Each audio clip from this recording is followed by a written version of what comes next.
Hello, welcome to this Rethé session on Introduction to Writing Scientific Papers. I'm Elaine Nsoesie, a native of Cameroon and a professor at the Basta University School of Public Health. I enjoy writing research papers and I want to share with you lessons I've learned over the years. Good writing is important for communicating your research to the public. If your writing is poor, readers will not understand your message. Good writing is useful for communicating your ideas, whether you're trying to talk to your family, friends, the public, or policymakers. There are several types of scientific writing. These include lab notebooks, project reports, class papers, academic journal articles, blog posts, scientific magazine articles. And these all capture and share scientific information in different ways and for different audiences. Read extensively. How many books have you read this year? How many research papers have you read this year? Read papers in your field and on the topics that interest you. Also read papers in other fields that are written for a multidisciplinary audience. Also write regularly. Don't wait till your project is complete to write. Write while working on your research and always aim to improve your writing. Don't write alone. Find peers and mentors who can help you write well. And be open to receiving and using feedback. We at Rethé are here to support you. Now let's talk about research papers. These are typical elements of a scientific paper. We'll cover most of these elements in future sessions, and these include the title, and journals sometimes have specific guidance on how to format the title, so you want to check that. Author list, so these include everyone who has made important contributions to the paper. Author addresses, the abstract, which is a summary of your paper, and we will have separate sessions on the introduction, materials and methods, the results, and discussion. Acknowledgements. This is a statement about individuals who contributed to the project but did not qualify as authors. You have the literature cited, you have tables, and you have illustrations. Good scientific writing is clear. So this means that it does not include unnecessary information. It's also simple, which means it uses simple sentences and only includes jargon when it is necessary. It's impartial, it avoids assumptions and uses evidence to support conclusions. It is structured logically, the text in the paper is organized and the sections are clear. It's also accurate. It avoids imprecise language such as around, roughly, nearly. Instead, it uses precise language to communicate details. It is objective. It acknowledges other people's work and shows how you arrived at your conclusions. Next, we're going to review sentences and paragraphs. You might be already familiar with this, but I hope that this section will help you as you think about improving your writing. What is a sentence? A sentence communicates a complete thought and contains both a subject and a predicate. Sentence mistakes usually include run-ons, fragments, and comma splices. Let's go through some examples of these errors. Here's an example of a run-on sentence. Egusi soup is made from ground melon seeds, cooked with meat or fish and vegetables. The flavor is rich and savory, and it's often eaten with fufu. Why is this a run-on sentence? There are no punctuations. This run-on sentence can be split into 2 or 3 sentences. Egusi soup is made from ground melon seeds. The seeds are cooked with meat or fish and vegetables. The flavor is rich and savory, and it's often eaten with fufu. As I mentioned, fragments are another common mistake. Sometimes fragments can be used to create a dramatic effect, but usually not in scientific writing. These are usually used in books, articles, and other media. An example of a fragment is mandazi all over the table. This fragment lacks a verb. We can add the verb scatter. So we say mandazi is scattered all over the table. It is also important to consider sentence length in your writing. The first draft of a paper or sentence is usually not great, and this is expected.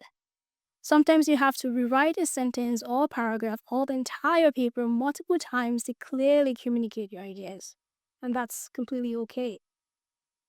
Here are some actions to consider when rewriting. First, cut out unnecessary words from sentences. Second, use a sentence length that allows you to communicate clearly.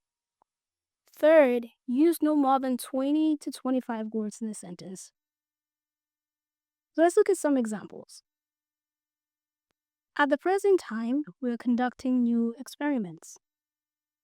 A simpler way to say the same thing with fewer words is, we are conducting new experiments. Here's another example. Existing research suggests A is better than B. You can rewrite this sentence as, research suggests A is better than B. Now let's work on combining the following short, rough sentences. There was a vehicle. The vehicle was a green truck. The vehicle was driving fast. The vehicle was driven by a young man.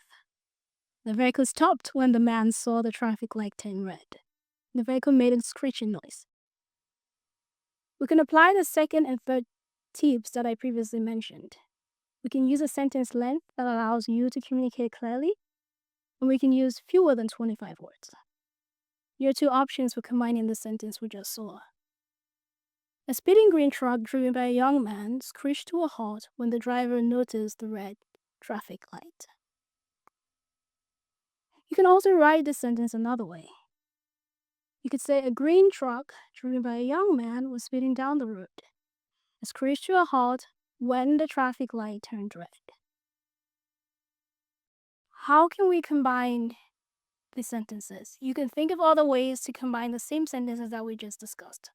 Now let's look at how we can combine these other sentences. Drones were used for different purposes during the pandemic. Drones were used to disinfect public places during the pandemic in Ghana. Drones assisted public health workers in distributing awareness messages in Rwanda during the pandemic. Take a couple of minutes and come up with a solution. Here are possible solutions. Drones were used to spread awareness messages about COVID in Rwanda and for disinfecting public places in Ghana during the pandemic. And here's another example. Drones were used for different purposes during the pandemic, including disinfecting public places in Ghana and spreading awareness messages in Rwanda. Now let's work on breaking long sentences. After months of peer review and revisions, the professor thought the paper on her desk was finally ready for publication, only to realize a paragraph was removed on accident, which she was flustered by and had to rectify the mistake before the paper was published. Feel free to use additional words and phrases to create shorter sentences. Here's one possible solution. The professor thought the paper on her desk was ready for publication after peer review and revisions. She was flustered to notice a critical paragraph had been accidentally deleted and knew she had to fix the mistake before the paper was published. Notice that we removed the awkward phrasing, repetition, and passive voice present in the original sentence. You can also make your writing flow by using parallel phrases. For example, instead of saying the conference keynote speaker was showing slides and pointed at the graphics, you can say that the conference keynote speaker showed slides and pointed at graphics. Here's another example. Afrobeat musicians sing about running the country and perseverance during difficult times.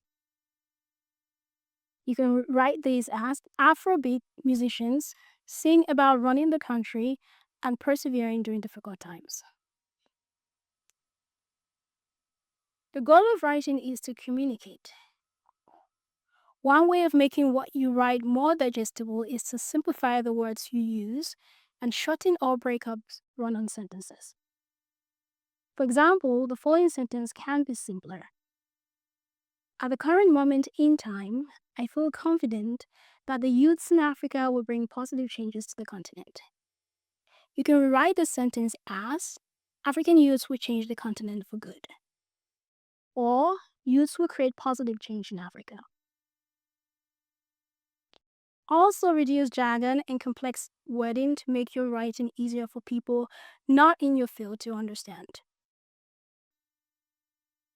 For example, let's look at the following sentence. The patient presented with a rapid heart rate consistent with tachycardia.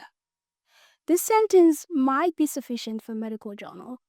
However, the word tachycardia would need to be defined for a broad or multidisciplinary audience. Other examples include words like morbidity and mortality. Instead, you can just say illness and deaths. Instead of sutures and stat, you can use stitches and immediately. You can use a general description such as an allergic reaction or more specific descriptions such as rash, hives, swelling, or trouble breathing to make your writing easier to understand. The examples I presented are mostly from medicine and public health. Take a moment to think about examples in your field. What are some words or phrases that you use that you could simplify? Here are some general tips to think about when writing sentences. Use different sentence lengths. Use both long and short sentences. Make sure your sentences convey complete ideas. If your sentences are short and broken, combine them. You will write and revise your sentences in paragraphs multiple times. Get comfortable doing this. Always follow grammar rules. Make sure your thinking is clear. Read your sentences and paragraphs aloud. This will help you see where things do not flow or where your thinking is unclear. Let's review paragraphs. There are three major parts. The topic sentence. The topic sentence informs readers of the paragraph's main idea. It doesn't always have to be the first sentence, but it has to be obvious to the reader. The body of the paragraph. This is the main part of the paragraph. It contains details to support the topic sentence and what you want your readers to understand about the topic. Last is the closing. This follows after all the necessary details have been presented in the body of the paragraph. The closing can sum up the paragraph, remind your readers of the main idea, and connect the paragraph to the next one. You should use transition words and phrases to connect sentences. Here's an example from one of our research papers. Despite these associations between obesity and the built environment, inconsistencies have been noted across studies and geographic contexts on the association between specific features of the built environment and obesity prevalence. These inconsistencies could be due to variations in measures and measurement tools across studies, making it difficult to assess and compare findings. Furthermore, the process of measuring these features can be costly, time-consuming, and subject to human judgment and bias. Approaches that enable consistent measurement and allow for comparison across studies are needed. Assessing and quantifying the association of the built environment with obesity would be useful for selecting and implementing appropriate community-based interventions and prevention efforts. Phrases such as association between obesity and the built environment, which is the focus of the paper, are repeated. Also notice that we use transitional phrases like furthermore. Here's another example. If used properly and ethically, digital platforms can transform how we listen to and address non-communicable disease risk factors in sub-Saharan African countries. However, most digital platforms were not created for studying health and are therefore encumbered with values and structures that do not always benefit vulnerable populations. The adoption of these digital platforms for public health surveillance creates complex challenges, requiring the development of solutions specific to the sub-Saharan African context. Phrases such as digital platforms are repeated. We also use transitional phrases like however. We connect this paragraph to the next by repeating the word challenges and continuing the ideas introduced in the previous paragraph. Here are some examples of phrases you can use to connect sentences and parables. To contrast things, you can use although, still, on the other hand, however, otherwise, but. To add details to something you previously mentioned, you can use in addition, additionally, moreover, as well, likewise, also, for example. To emphasize something, you can use in fact, especially, thus, for this reason. To compare things, you can use similarly, likewise, in the same way, also. Use active voice in your writing as much as possible. Here are some examples of passive and active voices. Passive. The experiment was designed by the research manager. Active. The research manager designed the experiment. Here's another example. Passive. It was agreed that the experiment should be done on Monday. Active. We agreed that the experiment should be done on Monday. And yet another example. Passive. The water pipe was broken in 3 places. Active. Something broke the water pipe in 3 places. Some fields encourage the use of personal language while others prefer the impersonal. Some fields encourage the use of both. Read papers in your field to determine what is acceptable. Example of personal language. We believe, or I believe, that the explanation for this phenomenon may be found in the textbook. Example of impersonal language. The explanation for this phenomenon may be found in the textbook. Think about how and where you use present and past tense in your paper. Past tense. Used to describe actions that happened in the past. You can use past tense to describe your analysis that happened in the past. Present tense you can use to describe your findings and conclusions. Using present and past tense correctly can bring clarity to your writing. Scientific writing usually requires deductive reasoning. This implies information is organized from the general to the specific because it makes complex concepts easy to understand. It is important to organize your paper in a way that is easy for your readers to understand what you're trying to communicate. Here's an example where we move from the broad to the specific. The Global Burden of Disease study estimates that more than 603 million adults worldwide were obese in 2015.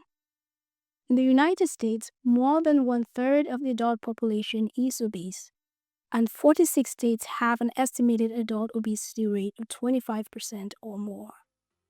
First, we describe the global burden of obesity before describing the U.S. burden of obesity. Thank you for participating in this session. To learn more about Rethé, please visit our website.